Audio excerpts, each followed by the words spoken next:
या उत्सवांच्या विषयी गोळवलकर गुरुजींनी आपले उत्सव नावाचे एक सुंदर पुस्तक लिहिले. अत्यंत सोप्या भाषेमध्ये, सुलभ आणि रसाळ वाणीमध्ये त्यांनी त्याच्यामध्ये मांडणी केलेली आहे. त्यामध्ये गुरुपूजन या उत्सवाविषयी ते लिहितात. संघ कोणा व्यक्तीला गुरु मानत नाही, संघ भगवान ध्वजाला गुरु मानतो. पूजनीय डॉक्टरांच्या काळापासून खूप चर्चा झाली आणि तेव्हा भगवान ध्वजाला गुरु मानण्याचं ठरलं. त्याचं कारण असं की सूर्य जसा प्रकाश देतो आणि आपल्या प्रकाश किरणांनी सगळं जग उजळून टाकतो, त्या पद्धतीनं भगवान ध्वज हा त्याग, सेवा आणि समर्पण यांचं प्रतीक आहे. आताच्या गीतामध्ये आपण ऐकलं की हे भगव्या ध्वजा, तू कितीतरी युद्धसंग्राम पाहिले आहेस, तू कितीतरी त्यागमय जीवनाचं सगळं परिसर न्याहाळला, तू इतिहासाचा साक्षीदार आहे. आपण असं म्हणतो इतिहासातील प्रत्येक क्षण शाश्वत असतो, चिरंतन असतो आणि तेवढाच तो गतिमान्य असतो. 1925 साली या देशामध्ये मुस्लिम लीग स्थापन झाला, कम्युनिस्ट पक्षही स्थापन झाला, पण बऱ्याच संघटना या जमा झाल्या किंवा त्यांचं अस्तित्व आज नगण्य उरलेलं आहे. परंतु राष्ट्रीय स्वयंसेवक संघ भारतामध्ये 55,000 शाखा, जगाच्या 80 देशामध्ये संघ पसरलेला आणि सुमारे 1 कोटीपेक्षा अधिक स्वयंसेवक आहेत आणि जगामध्ये सगळ्यात मोठी स्वयंसेवी संस्था असं संघाचं स्वरूप आज आहे. संघाने देशाला 3 पंतप्रधान दिले आहेत. अटल बिहारी वाजपेयी उपपंतप्रधान, लालकृष्ण अडवाणी, रामनाथ कोविंद, त्याच पद्धतीने सध्याच्या राष्ट्रपती महोदया, पूर्वीचे 2 उपराष्ट्रपती, आजचे उपराष्ट्रपती, हे सर्व संघाच्या प्रक्रियेतून पुढे आलेली व्यक्तिमत्व आहे. भारतवर्षाला बहुरत्नानी वसुंधरा असं म्हटलं जातं की अनेक रत्न यामध्ये आहेत. पूजनीय डॉक्टर केशव बळीराम हेडगेवार हे आपल्याच मराठवाड्यामधल्या कंदकुर्ती या नावाच्या गावातले होते आणि कंदकुर्ती या गावाहून त्यांचे पूर्वज नागपुरामध्ये गेले. तिथे ते पौरोहित्य करायचे. पूजनीय डॉक्टर स्वातंत्र्यपूर्व काळामधून अंधकार पाहत होते. ते त्यावेळी एका इंग्रजी शाळेमध्ये शिकत होते. शाळेमध्ये वंदे मातरम म्हणायला परवानगी नव्हती, परंतु पूजनीय डॉक्टरांनी तिथे वंदे मातरम आग्रहाने ओजस्वीपणे म्हटलं आणि त्यांना शाळेतून निश्चित करण्यात आलं. पण त्याची त्यांनी पर्वा केली नाही. जेव्हा ते नागपूरहून कलकत्त्याला मेडिकल कॉलेजमध्ये शिकायला गेले, तेव्हा त्यांनी क्रांतिकारक संघटनांशी संपर्क साधून त्यांच्याकडनं बरंचसं शिक्षण घेतलेलं होतं. आणि जेव्हा ते नागपुरास परत आले तेव्हा 1920 साली टिळकांचं निधन झालं होतं आणि गांधीजींचं राजकीय पटलावर उदय झालेलं होतं. सेवाग्राममध्ये गांधीजी पोहोचलेले होते आणि वर्धा हे डॉक्टरांचं कार्यक्षेत्र होतं. ते राष्ट्रीय महासभेचे कार्यकर्ते होते. गांधीजींच्याकडनं सेवा हा गुण डॉक्टरांनी घेतला. नाना पालकर यांचा, नाह पालकर यांचं डॉक्टर हेडगेवार चरित्र आहे. यामध्ये गांधी हेडगेवार संवाद ही 60 पानं. पूजनीय डॉक्टर गांधीजींना प्रश्न विचारतात आणि गांधीजी त्यांना उत्तर देतात. म्हणजे सर्वांकडून चांगलं चांगलं घ्यायचं असं डॉक्टरांचा गुण होता. आणि 1920 साली झालेल्या नागपूरच्या राष्ट्रीय महासभेच्या अधिवेशनामध्ये पूर्ण स्वराज्याचा ठराव कुणी मांडला होता तर तो डॉक्टरांनी मांडला. तो संमत झाला नाही, पुढे लाहोर अधिवेशनामध्ये संमत झाला. परंतु भारतीय स्वातंत्र्याचा पहिला ठराव डॉक्टर हेडगेवारांनी मांडला आहे हे आपण लक्षात घेतलं पाहिजे. त्यांना 3 वेळा कारावास पत्करलेला आहे. जंगल सत्याग्रहामध्ये त्यांना 3 वर्षे शिक्षा झालेली आहे. यावेळी LV परांजपे यांनी सरसंघचालक म्हणून काम केलं होतं. पूजनीय डॉक्टरांनी जेव्हा सविनय कायदेभंगी चळवळ सुरू होती तर वैयक्तिक सत्याग्रह केला होता आणि कार्यकर्त्यांना, स्वयंसेवकांना सांगितलं होतं संघ म्हणून मी आदेश देणार नाही, पण प्रत्येक स्वयंसेवक स्वतःच्या इच्छेने सत्याग्रहात भाग घेऊ शकतो.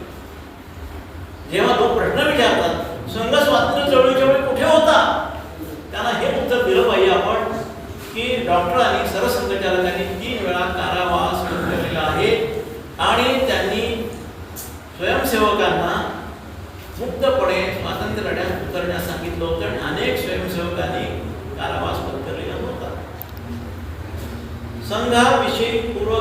गैरसमज निर्माण करून संघ विरोधाचं वातावरण देशामध्ये 100 वर्ष अनेकदा ढग जमले, परंतु हे ढग आपोआपच विरले आणि संघ मात्र अभेद्य राहिला. स्वातंत्र्यापूर्वी आणि स्वातंत्र्यानंतरची परिस्थिती आपण पाहिली तर असं लक्षात येईल की स्वातंत्र्य मिळालं आणि गांधीजींच्या हत्येनंतर पहिल्यांदा संघावरती बंदीची कुऱ्हाड पेटली. तेव्हा सरदार पटेल होते, गृहमंत्री होते. त्यांनी सांगितलं की संघानं संविधान तयार करावं, संघाने आपली घटना तयार केली आणि संघ या सगळ्या प्रकरणातनं तावून सुलाखून निघाला, निर्दोष ठरला. सावरकरही निर्दोष ठरले आणि गांधीजींच्या हत्यारी हे संघाचे स्वयंसेवक नव्हते. त्यांनी वेगळी संघटना काढलेली होती आणि संघापासून 2 वर्षापूर्वी त्यांनी फारकत घेतलेली होती. हा सगळा इतिहास लोक सांगत नाही. त्यामुळं संघ, नानाजींचं पुस्तक आहे, नानाजी देशमुख भारतरत्न त्यांनी लिहिले आहे, RSS विक्टिम ऑफ स्लेंडर, पूर्वग्रहांचा कसा संघ बळी पडला. परंतु चांगल्याही गोष्टी आपण लक्षात घेतल्या पाहिजे. क्रेस बेक्स्टर या नावाच्या अमेरिकेतल्या फिलाडेल्फिया विद्यापीठातील प्राध्यापकांनी एक पुस्तक लिहिले, त्याचं नाव आहे संघ आणि जनसंघ. या पुस्तकामध्ये त्यांनी असं लिहिलं की भारताला एक पर्यायी अशी संस्कृती, शुद्ध चारित्र्यावर आधारलेली संस्कृती, पर्यायी अशा पद्धतीच्या लोकशाहीची व्यवस्था संघानं दिली. त्यामुळं संघाच्या कुशीतून निघालेले कार्यकर्ते स्वातंत्र्यानंतर पहिले विरोधी पक्ष बनले. राजधानी दिल्लीमधलं राज्य जनसंघाने संघाने घेतलं आणि 5 वेळा महापौर दिल्लीचे त्या प्रक्रियेतून आलेले होते. मग आपण जेव्हा पाहतो स्वातंत्र्य मिळालं 1962 साली चीननं भारतावर आक्रमण केलं. त्यावेळी जवानांची तेवढ्या थंडीमध्ये जाऊन शुश्रूषा करण्याचं काम संघाच्या स्वयंसेवकांनी केलं. त्यापूर्वी दादरा नगर हवेली पोर्तुगीजांच्या ताब्यात होतं. तिथं सत्याग्रह संघाच्या स्वयंसेवकांनी केला आणि दादरा नगर हवेली पोर्तुगीजांच्या काळात मुक्त केली. गोव्यामध्ये जगन्नाथराव जोशी संघ स्वयंसेवक होते. त्यांनी हजारो स्वयंसेवकांना सत्याग्रह केला आणि गोवा मुक्त झाला. शेवटी नेहरूंना लष्कर पाठवावं लागलं. तेच हैदराबाद मुक्ती संग्राम 1948 साली संघ आणि हिंदू महासभेने मोठा सत्याग्रह केला आणि देशभरातून हजारो कार्यकर्ते त्या ठिकाणी उतरले आणि त्यांनी सत्याग्रह केला होता. तेव्हा असा जसा प्रकाश आता लख्ख पडलाय, संघाचा इतिहास असा लख्ख प्रकाशासारखा इतिहास आहे. मग 62 साली जेव्हा चीनने आक्रमण झालं त्यावेळी संघ स्वयंसेवकांनी केलेलं कार्य पाहून नेहरूने आश्चर्य व्यक्त केलं आणि 26 जानेवारी 1963च्या प्रजासत्ताक दिनाच्या संचलनामध्ये 15,000 संघ स्वयंसेवकांनी भाग घेतला होता.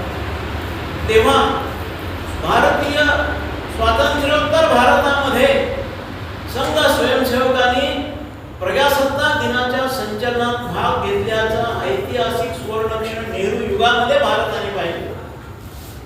पुढे 65 साली जेव्हा पाकिस्तानचं आक्रमण झालं त्या अगोदर जेव्हा फाळणी झाली होती तेव्हा 15,000 शिबिरावरनं आलेल्या निर्वासितांची सेवा करून त्यांची शुश्रूषा करण्याचं काम स्वयंसेवकांनी केलं. डॉक्टरांच्याच काळामध्ये ढाक्यापर्यंत, कराचीपर्यंत संघ पोहोचलेला होता, अखंड भारतापर्यंत पोहोचलेला होता.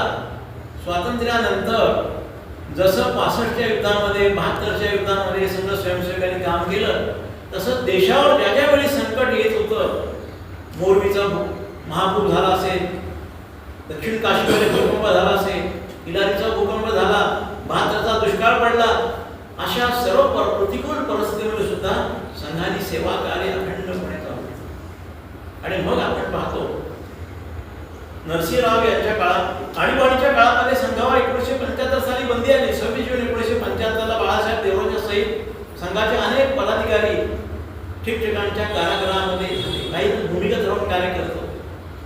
पण संघाने त्यातूनही मुक्त होऊन लोकशाहीचा प्रसार केला आणि अटल बिहारी वाजपेयी आणि लालकृष्ण अडवाणी मोरारजींच्या मंत्रिमंडळात मंत्री झाले.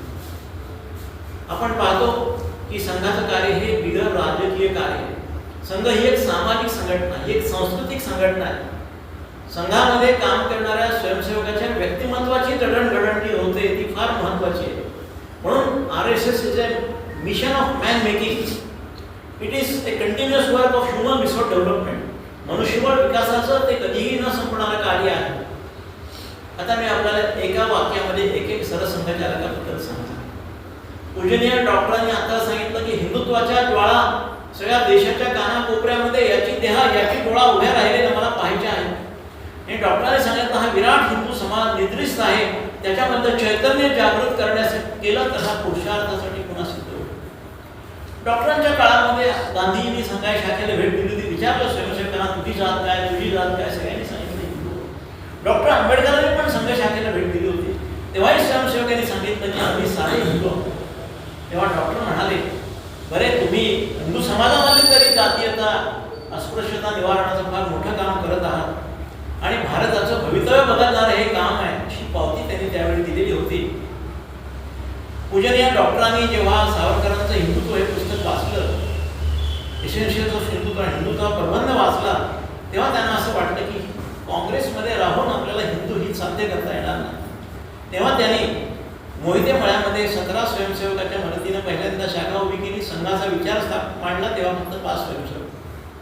काय नाव द्यावे? जरी पटका मंडळ म्हणावं, हनुमान सेवक संघ म्हणावं, काय म्हणावं, पण राष्ट्रीय स्वयंसेवक असं नाव ठरवलं. आणि त्या पद्धतीनं संघाचे पहिले सरसंघचालक म्हणून डॉक्टरांनी संघ शाखा आणि कार्यपद्धती, संघटन चातुर्य पूर्णपणे पणाला लावलं.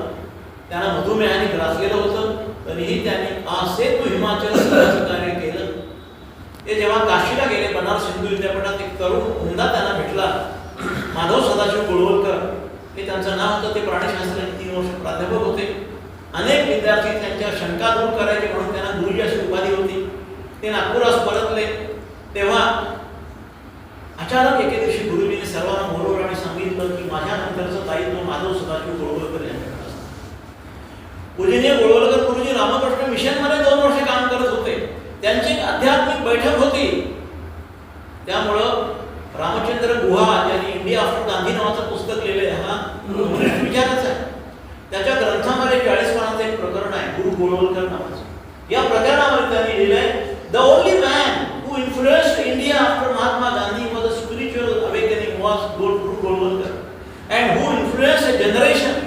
स्वातंत्र्यानंतर एका पिढीवर आपल्या विचारांचा विलक्षण प्रभाव ज्याने टाकला होता त्यांचं नाव होतं माधव सदाशिव गोळवलकर. एका पोस्टात काम करणाऱ्या शिक्षकाचे ते चिरंजीव होते. पोस्टमन होते, नंतर पोस्टमास्टर होते, नंतर शिक्षक झाले त्यांचे वडील. आणि मग गोळवलकर गुरुजींनी सगळ्या देशामध्ये संचार केला आणि त्यांनी बंच ऑफ थॉट्स नावाचा एक अप्रतिम ग्रंथ लिहिलेला आहे. त्याचं विचारधर नावाचा मराठी अनुवाद पण प्रकाशित आहे. आपण पाहतो की गुरुजींच्या नंतर संघाचं कार्य असं विस्तीर्ण होत होतं, पसरत होतं, पण एक त्याला साचले पण आलेलं होतं. संघ सामान्य माणसापर्यंत कसा घेऊन जायचा, संघाचं हिंदुत्वाचं समाजीकरण कसं करायचं, how to socialise Hindutva was a great problem, was a challenging problem. And then came Balasaheb Deoras, Madhukar Dattatreya Deoras. सुदैवानं मी पूजनीय डॉक्टर वगळता सर्वांची भाषण ऐकलेली आहे. माधव सदाशिव गोळवलकर गुरुजींचं भाषण मी 4थ्या वर्गात शिकत असताना धाराशिव जिल्ह्यातील उमरगा येथे मालक मुगळीकर हे माझे मामा होते. त्यांच्या घरी गुरुजींचं दिव्य आणि तेजस्वी रूप आणि त्यांचे मंत्र विचार ऐकलेले आहेत. आणि पूजनीय बाळासाहेब देवरसांच्या तर माझा संपर्काच्या बैठकीत संभाजीनगरमध्ये प्रत्यक्ष भेट झाली. त्यांनी मला विचारलं, बाळा तू काय करतोस? मी म्हणालो की मी विद्यापीठात प्राध्यापक आहे आणि जैन लेण्यांच्यावर रिसर्च करतो. ते म्हणाले हिंदूंनी हिंदूंचाच अभ्यास करावा असं नाही, आपण ख्रिश्चन लोकांचा, इस्लामचा, जैन, बौद्ध सर्वांचा अभ्यास केला. आणि खरोखर देवरसांनी समरसतेचा सिद्धांत मांडला आणि समाजाच्या सर्व स्तरामध्ये संघ पोहोचला पाहिजे आणि समरस झाला पाहिजे. त्याला इंग्रजीमध्ये सोशल ॲसिम्युलेशन असं म्हणतात. म्हणजे त्यांनी संघ विचार अत्यंत सर्वदूर पोहोचविला. स्वतः डॉक्टरांच्या काळामध्ये बाळासाहेब कलकत्ता येथे प्रचारक होते. ते LLB कायद्याचे अभ्यासक. त्यामुळं भारतीय संविधानाच्या स्वातंत्र्य, समता, बंधुता आणि सामाजिक न्याय या संस्कृतीला अनुसरून समरसतेचं तत्वज्ञान त्यांनी मांडलं आणि संघाला एक पाऊल आणखी पुढे टाकण्यासाठी मदत. त्यानंतर माननीय राजेंद्र सिंह आले. हे पदार्थ विज्ञानाचे अलाहाबाद विद्यापीठातील प्राध्यापक होते. लहानपणी त्यांचे वडील उत्तर प्रदेशाचे मुख्य अभियंता होते. तेव्हा वडिलांनी त्यांना रामप्रसाद बिस्मिल शर्मा आर्य समाजचे पंडित यांच्या त्यागाच्या गोष्टी सांगितल्या. त्यांनी कशा पद्धतीनं क्रांतिकार्य केलं, त्यांना फासावर 5 मित्रांना कसं जावं लागलं, त्यांच्यापासून प्रेरणा घेऊन ते शाखेमध्ये जायला लागले आणि पाहता पाहता उत्तर प्रदेश प्रांताचे संघचालक झाले. अखिल भारतीय प्रतिनिधी सभेचे सदस्य बनले, सर कार्यवाह झाले आणि सरसंघचालक झाले. अमेरिकेमध्ये विश्व हिंदू परिषदेने एक मोठं हिंदू संमेलन आयोजित केलं. त्यावेळी त्या ठिकाणी प्रोफेसर राजेंद्र सिंह उर्फ रजूभाई यांनी सुंदर भाषण केलं. I quote. त्या भाषणामध्ये ते असं म्हणाले होते, Hindus of the world unite, you have nothing to lose but the chains of bondage. जगातील हिंदूंना तुम्ही एक व्हा, तुम्ही काहीही गमावणार नाही, तुमच्या पायातील साखळ्या गळून पडतील. आणि राजेंद्र सिंह यांच्या विचाराप्रमाणे आज संघकार्य जगाच्या 80 देशांमध्ये चालू आहे. विश्व स्वयंसेवक संघ 80 देशांमध्ये काम करतो. आणि गुरुजींच्या काळामध्ये 56 वेगवेगळ्या शाखांमध्ये संघाचं कार्य सुरू होतं. भारतीय मजदूर संघ दत्तोपंत ठेंगडी कार्यरत होते. श्री देशपांडे वनवासी कल्याण आश्रमाचं काम करत होते. एकेका क्षेत्रामध्ये संस्कार भारती, विज्ञान भारती, प्रज्ञान भारती अशी वेगवेगळी रूपं घेऊन संघ कार्याचा विस्तार होत होता. आणि बाळासाहेब देवळांनी समरसता मंचचं कार्य सुरू केलं. माननीय राजेंद्र सिंह यांनी गंगेच्या काठी संघाला पोहोचविलं. गंगा, यमुना, कावेरी या सर्व नद्यांच्या काठामध्ये संघाचं कार्य हे राष्ट्रीय कार्य बनलं. दिल्ली पासून, हस्तिनापूर पासून ते कन्याकुमारी आणि काशी पर्यंत संघ पसरला. मग अशा वेळी संघाला आवश्यकता होती की दक्षिण भारतीय नेतृत्वाची. कुमारपल्ली सुदर्शन हे बी होते, मूळचे कर्नाटकातले, जन्मले रायपूरमध्ये, शिक्षण घेतलं जबलपूरमध्ये. ते बी मेकॅनिकल आणि त्यांनी सरसंघचालक म्हणून कार्य केलं. सुदैवानं ते जेव्हा संभाजीनगरात आले होते, त्यांना एक दिवस अजिंठा आणि वेरूळ दाखवण्याचा योग माझा त्यांच्यावर आला. त्यांचे विचार मी ऐकू शकलो. 2 दिवस त्यांच्या सहवासात होतो. सुदर्शनजी आणि शेखर गुप्ता यांनी पुढाकार घेतले. सुदर्शनजी एवढे कडक होते, इतके शिस्तीचे होते, इतके काटेकोर होते, इतके क्रिटिकल होते की ते विचार स्पष्टपणे मांडत असत. ते म्हणाले होते, स्वातंत्र्योत्तर भारतामध्ये सर्वात यशस्वी पंतप्रधान कोण असतील ते इंदिरा गांधी. म्हणजे अटल बिहारी वाजपेयी पंतप्रधान झाल्यानंतर सुद्धा त्यांनी हे स्पष्टपणे सांगितलं होतं तशा कार्याची गरज होती. आपल्याला आपल्या ध्येय धोरणाची अंमलबजावणी होत नसेल तर पाय उतार व्हा, असंही ते सांगायचे. सुदर्शन यांनी घर वापसीचा सिद्धांत मांडला. मीनाक्षीपुरम इथं धर्मांतर झालं होतं,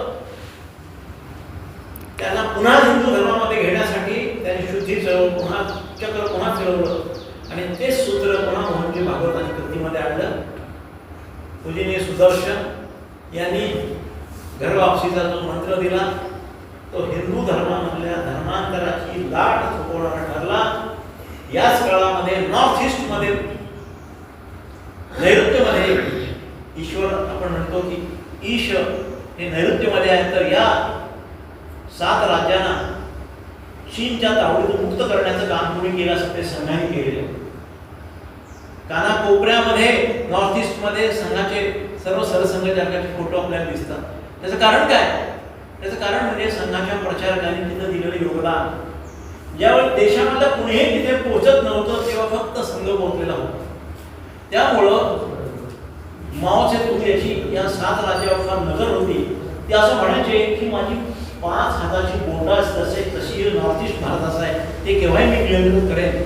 चीनी आक्रमणानंतर माओनी मांडलेले विचार होते हे थोपवले, संघाने थोपवलेले आहेत. 10 ते 20 स्वयंसेवकांनी समर्पण केलेलं आहे प्रचारकांनी, तेव्हा ते कार्य घडू शकलेलं आहे. आता स्वातंत्र्योत्तर काळामध्ये संघाचं महत्त्वाचं योगदान काय ते आपण लक्षात घेतलं पाहिजे. संघाचं पहिलं योगदान आहे जम्मू काश्मीरचं भारतामध्ये विलीनीकरण. स्वातंत्र्यानंतर सरदार पटेलांनी गुरुजींना सांगितलं की तुम्ही भारताचे प्रतिनिधी म्हणून राजे हरिसिंगांना भेटा. बच्छराज व्यास आणि बलराज मदन 2 प्रचारकांना घेऊन गुरुजी गेले. हरिसिंगाच्या घरी गेले, पोहोचले आणि त्यांना सांगितलं उद्याच्या भारताचं भवितव्य लक्षात घेऊन तुम्ही भारतावर विलीन व्हा. आणि तेव्हा जम्मू काश्मीरचं ऐक्य आणि अखंडत्व हे गुरुजींनी सुरू केलेली प्रक्रिया होती. कलम 370 नरेंद्रभाई मोदींनी रद्द केलं आणि काश्मीरला भारताचं अखंड भारताचा भाग बनवलं. गुरुजींनी सुरू केलेलं कार्य आत्ता पूर्ण झालेलं. दुसरी गोष्ट अशी आहे, चीनी आक्रमणाच्या वेळी भारतामध्ये डावे ही मुक्ती सेना म्हणून त्याचं स्वागत करायला तयार होते, पण जवानांची सुश्रूषा करायला फक्त संघच बोललेला होता. म्हणून नेहरूंना संघाच्या देशभक्तीबद्दल कधीही शंका आली नाही आणि त्यांनी वेगळ्या असताना त्यांनी संघ स्वीकारले नव्हते. त्यानंतरचा टर्निंग पॉइंट आहे 65चं युद्ध. या युद्धाच्या वेळी सुद्धा जेव्हा राजधानीमधल्या सर्व वाहतूक पोलीस आणि होमगार्ड्स यांना सैन्यासाठी मदतीला सिग्नल पाठवलं होतं, तेव्हा संघ स्वयंसेवकांनी दिल्ली शहरामधली वाहतुकीची कामं केली. तेव्हा 65च्या आक्रमणामध्ये लाहोरपर्यंत आपलं सैन्य पोहोचलं, पण बाकीच्या आघाडी सांभाळण्याचं काम संघाच्या स्वयंसेवकांनी केलेलं या पूर्वी सरता काम. 71च्या बांगलादेश युद्धामध्ये सुद्धा संघ स्वयंसेवकांनी भूमिगत राहून खूप चांगलं काम केलं. आणीबाणीमधला तर संघर्ष होताच, पण त्याहीपेक्षा महत्त्वाची गोष्ट म्हणजे आपल्या असं लक्षात येईल की स्वातंत्र्योत्तर काळामध्ये राष्ट्रावर जेवढ्या आपत्ती आल्या त्या प्रत्येक आपत्तीच्या वेळी संघाने दिलेले योगदान हे फार मोठं आहे. आक्रमण जेव्हा होतात तेव्हा संघ सीमेवर धावून जातो. कुठल्याही प्रांतावर संकट येतं तेव्हा कधीही प्रांताचा, जातीचा, समूहाचा विचार न करता देशाचा विचार संघाने केलेला. अशा प्रकारे पूजनीय मोहन भागवत जेव्हा सरसंघचालक झाले तेव्हा त्यांनी 2014 मध्ये दिल्लीच्या विज्ञान भवनामध्ये एक मोठं संमेलन केलं होतं. या संमेलनामध्ये त्यांनी एक भाषण केलं. या भाषणामध्ये त्यांनी सांगितलं की आम्हाला आता सगळं बदल करायचं आहे, आम्हाला सारं परिवर्तन करायचं आहे. बंच ऑफ थॉट्स मध्ये विचार आता कालबाह्य झालेले आहे, ते उगाळून कोणी आमच्यावर टीका करू नये, हे सगळे विचार आम्ही आता बदललेले आहेत. आणि त्यांनी हेही सांगितलं आम्हाला आता कुठलाही जाती वर्णाचा अभिमान नाही, आम्ही जाती व्यवस्था आणि वर्ण व्यवस्था मानत नाही, आम्ही ब्रह्माचं वर्चस्वही मानत नाही. तेव्हा त्या ब्रह्मवृंदावरचा टीकाकार पहिला आहे असं त्यांनी सांगितलं. काही लोकांना खंत वाटली, पण ती गरज होती. जेव्हा डावे end of caste and end of word म्हणत होते तेव्हा संघ कुठे असं विचारायचे, पण ही जेव्हा घोषणा मोहन भागवतांनी केली तेव्हा डाव्यांची तोंड बंद झाली आणि 2014 मध्ये भारतीय संसद भगव्या रंगाने न्हावून निघाली. ही गोष्ट जी घडलेली आहे भारतामध्ये, ही तिसरी क्रांती जी भारतामध्ये 2014 मध्ये झाली, त्या क्रांतीचा संघ हा शिल्पकार आहे हे आपण लक्षात घेतलं पाहिजे. नव्या जगामध्ये भारत $5 ट्रिलियन इकॉनॉमी होणार हे निश्चित आहे, परंतु त्यासाठी पुन्हा एकदा देशाला सामर्थ्यानं उजळून टाकण्याची गरज आहे. शताब्दीविषयी पूजनीय मोहन भागवतांनी इकॉनॉमी टाइम्समध्ये एक मुलाखत दिली आहे, फारशी कुठे इतरत्र छापलेली नाही. त्या मुलाखतीमध्ये ते असं म्हणतात, आम्हाला 100 वर्ष झाली म्हणून आता आपण फार काही केले अशा भ्रमात राहू नका. तुम्ही हे लक्षात घ्या, हे 100 वर्षे जी झालेली आहेत ती नित्य कार्यातून, नित्य शाखातून झालेली आहे. पुढील वाटचाली सुद्धा आम्हाला तेवढेच चांगले महत्त्वाचे कार्य, त्याहीपेक्षा अधिक उजळ कार्य करावयाचे आहे. तेव्हा शताब्दीच्या नावाने नुसता गाजावाजा मुळीच करू नका, काम करा, तीच ही काळाची गरज आहे असे त्यांचे विचार आहेत. आणि त्यांच्या या प्रगतिशील लिबरल सोशल प्रॅग्मॅटिझम हा खूप महत्त्वाचा आहे. प्रगमनशील उदार सामाजिक विचाराचा वसा घेऊन पूजनीय मोहन भागवतांनी डॉक्टरांचा संघ आज एका वळणावर आणलेला आहे आणि एका वळणावर आपण उभे आहोत. हे वळण आहे सामाजिक क्रांतीचं, हे वळण आहे आर्थिक क्रांतीचं, हे वळण आहे सांस्कृतिक क्रांतीचं. आताच आपण गीत गायलं, मंदिर बांधिले जन्मभूमीवर पराक्रमाची शर्त करून, श्रीराम जन्मभूमी मंदिर उभारलं. ही गोष्ट म्हणजे केवळ धार्मिक आणि सांस्कृतिक विजय नाही, तर भारताच्या राष्ट्रवादामधलं एक नवं वळण. हजारो वर्षाच्या पराभवाच्या जखमा ज्या चिघळत होत्या त्याच्यावरती एक विजयीशू विजयाचा हा एक सुवर्ण क्षण. तेव्हा आपण क्षणामध्ये इतिहास विसरतो आणि पुन्हा गतकाळामध्ये जातो आणि पुन्हा पराभवाचे वार झेलू लागतो. तेव्हा आपण पुन्हा जर विजयीशू व्हायचं असेल तर आपल्याला श्रीराम जन्मभूमीच्या विजयाचा नवा अर्थ समजून घेतला पाहिजे. हा अर्थ 3 संदर्भात खूप महत्त्वाचा आहे. श्रीराम हा सामाजिक न्यायाचा आणि सामाजिक ऐक्याचं प्रतीक आहे. दुसरा गोष्ट अशी आहे, श्रीराम हा भारतीय लोकशाहीचं प्रतीक आहे. कारण रामायणाच्या 2ऱ्या अध्यायात भरताने राज्य कसं चालवावं असे प्रश्न विचारलेले आहेत. या प्रश्नाची प्रभू रामचंद्रानं उत्तर दिली, तिथं भारतीय लोकशाहीची दिशा आहे. तिसरी गोष्ट अशी आहे, प्रभू रामचंद्राचं रामराज्य हे गरीब, शोषित, दुःखी, कष्टी माणसांचं राज्य आहे. राम मोठ्या शहरातून नाही, ते वनवासींच्या मध्ये लोकप्रिय, आदिवासींच्या मध्ये लोकप्रिय. म्हणून त्याने जो सेतू उभारला तो आहे की नाही असा प्रश्न विचारत होते. पण नासाने जेव्हा सांगितलं की तो सेतू आहे तेव्हा लोकांना ते पटलं. आणि जेव्हा बी लाल यांनी रामायण आर्किओलॉजी हा प्रोजेक्ट पूर्ण केला तेव्हा लक्षात आलं की रामायण खरोखरच घडलेलं आहे. और ज्या दिवशी राम मंदिर उभारलं गेलं त्यावेळी ऑर्गनायझर साप्ताहिकाच्या विशेषांकामध्ये माझा एक लेख आला, तो आपण जरूर वाचा. त्या लेखाचा मथळा असा आहे, Shri Ram temple at Ayodhya the dawn of Hindu awakening. म्हणजे हिंदूंच्या जागृतीची कशी पहाट त्याच्यामध्ये झाली आहे आणि त्यातनं सामाजिक, आर्थिक आणि सांस्कृतिक मंथन कसं भारतामध्ये सुरू होत आहे याच्याकडे आपण नव्या संदर्भात, नव्या दृष्टीनं पाहिलं पाहिजे. याही पलीकडे जाऊन मी असं म्हणेन, चीनमध्ये जेव्हा माओ आणि चेवेनलांग यांनी कम्युनिस्ट पक्ष स्थापन केला तेव्हा फक्त 7 सदस्य होते. आमच्या संघाच्या पहिल्या शाखेच्या वेळी 17 स्वयंसेवक होते. पण आज भारत जगामध्ये तेजानं तळपतो आहे. त्या तेजाच्या मागे राष्ट्रीय स्वयंसेवक संघाची तपश्चर्या आहे, हजारो कार्यकर्त्यांचं समर्पण आहे. गुरुपूजन म्हणजे आपण जे दान देतो, समर्पण करतो, ते कशासाठी असतं बऱ्याच लोकांना कळत नाही. आज आपण असं म्हणतो की मुस्लिम सेवक संघाचे कार्यकर्ते किती आहेत? 15,000 शाखा मुस्लिमांच्या मध्ये चालतात, अनेकांना माहिती नाही. 15,000 प्रचारक राष्ट्रवादी मुस्लिमांची जडणघडण करतायत हेही आम्हाला माहित नाही. तेव्हा 55,000 शाखामधून रोज येणारा कोट्यावधी स्वयंसेवकांचा जथ्था पाहिला की स्वप्न असं रेखाटलेलं आहे शताब्दीचं. एका शाखेतून 4 शाखा झाल्या पाहिजे. जेव्हा शालिवान प्रभातमधून आपण राष्ट्रकूट आणि वाकाट सुवर्णयुगाचं नाव घेऊन शाखा तयार केल्या तेव्हा स्वप्न असं होतं की एका वर्षात 4 शाखा झाल्या पाहिजेत किंवा 2 तरी झाल्या. तेव्हा शाखांचा विस्तार व्हावा. शेवटचा मुद्दा सांगताना माझं भाषण संपवतो. संयुक्त राष्ट्रसंघानं एक शाश्वत विकासाचे 17 नियम घालून दिलेले. जगातल्या प्रत्येक देशाने त्याच्यात वाटचाल करावी असं म्हटले. पहिला त्यातला नियम आहे दारिद्र्यात 0 दारिद्र्य. दुसरा नियम आहे 0 भूक. तिसरा आहे दर्जेदार शिक्षण. चौथा आहे लैंगिक समानता आणि 17वा आहे भावी प्रगतीची भागीदारी. असे 17 वेगवेगळे पैलू आहेत. मी सहज अभ्यास करत होतो, माझ्या असं लक्षात आलं या शाश्वत विकासाची जी 17 लक्ष्य आहेत ही सर्व लक्ष्यामध्ये संघ गेल्या 100 वर्षामध्ये आपापल्या परीनं काम करतोय, योगदान देतोय. त्यामुळं भारताचा रोडमॅप बांगलादेश, पाकिस्तान, अफगाणिस्तान इथं अजून अंधार आहे.